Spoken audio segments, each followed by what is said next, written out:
Hello అండి, అందరూ ఎలా ఉన్నారు? Welcome back to my channel పలహారాల బండి.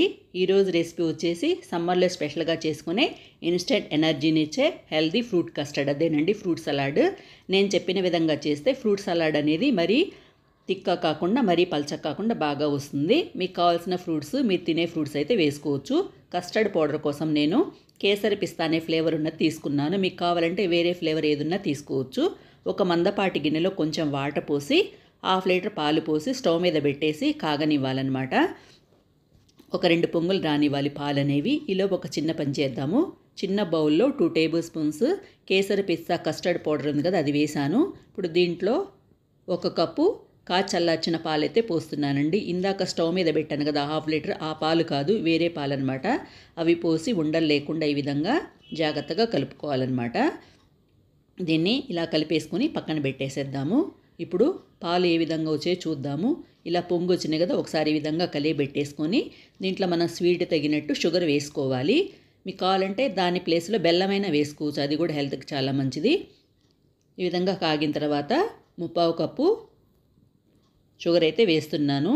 మేము స్వీట్ ఎక్కువ తింటాం కాబట్టి 1/4 కప్పు వేసాను. తక్కువ తినేవాళ్ళైతే 1/2 కప్పు వేసుకోవచ్చు. అది వేసి ఈ విధంగా కలుపుకుంటూ పంచదారని కరగనివ్వాలన్నమాట. ఇవి కరిగిన తర్వాతనే మనం కస్టర్డ్ పౌడర్ పాలలో వేసి కలుపుకున్నాం కదా, అది వేసుకోవాలి. ఈ విధంగా చుట్టూతా మనకి పాలు మీగడ కడుతూ ఉంటుంది కదా, అది కూడా తీసి వేసుకోవాలన్నమాట. మధ్యలో వేసి ఒకసారి కలియబెట్టేసుకుందాము. ఇప్పుడు కస్టర్డ్ పౌడర్ ఉంది కదా, దాన్ని కూడా ఒకసారి మిక్స్ చేసేసుకోవాలి. అలా మిక్స్ అయిపోతే ఏమవుతుందంటే పైన పాలుంటే కింద పొడి ఉండిపోతుంది అనమాట. అందుకని ఈ విధంగా మిక్స్ చేసేసుకొని కొంచెం కొంచెంగా పాలల్లో వేసుకుంటూ ఉండలు లేకుండా ఇది కూడా జాగ్రత్తగా కలుపుకోవాలన్నమాట. వేడి మీద వేస్తాం కాబట్టి తొందరగా ఉండలు కడుతుంది, అందుకని ఈ విధంగా జాగ్రత్తగా కలుపుకోవాలి. ఇలా కలుపుకొని ఒక 15-20 నిమిషాల పాటు ఈ విధంగా కలుపుకుంటూ ఉండాలన్నమాట.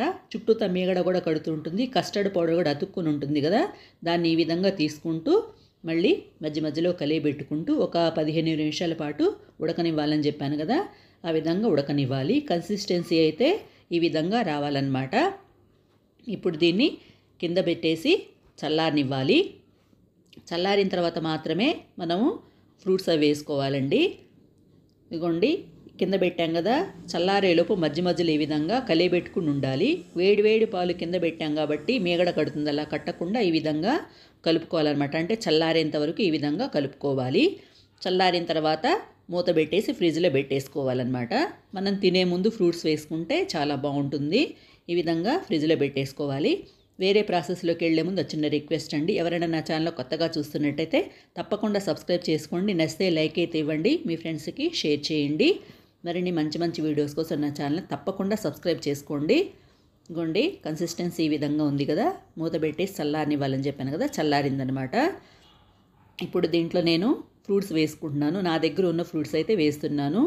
యాపిల్స్ ఉందన్నమాట, అది సన్నగా కట్ చేసి ఇలా ముక్కలుగా అది కూడా వేసాను. గ్రీన్ గ్రేప్స్, బ్లాక్ గ్రేప్స్ ఉంటాయి కదా, అవి కూడా వేసాను అనమాట. అవి కూడా వేసి ఒకసారి మిక్స్ చేసేసుకోవాలి. అంటే మీ దగ్గర ఏ ఫ్రూట్స్ ఉంటే అవి వేసుకోండి. మెయిన్ అయితే గ్రేప్స్, దానిమ్మ గింజలు వేస్తాము. కమలాలు కూడా ఇలా తొనలు తీసి మధ్య కట్ చేసి అవి కూడా వేసాను అనమాట. వేసి ఒకసారి మిక్స్ చేసేసుకుందాము. ఇప్పుడు మనం ఏం చేద్దామంటే దానిమ్మ గింజలు కూడా వేసేస్తున్నాను. ఇలా దానిమ్మ గింజలు కూడా వేసేస్తే చూడడానికి ఎంత బాగుందో కలర్ఫుల్గా. మీకు నచ్చిందా? నచ్చితే ట్రై చేసి కామెంట్ చేయండి. Thank you for watching.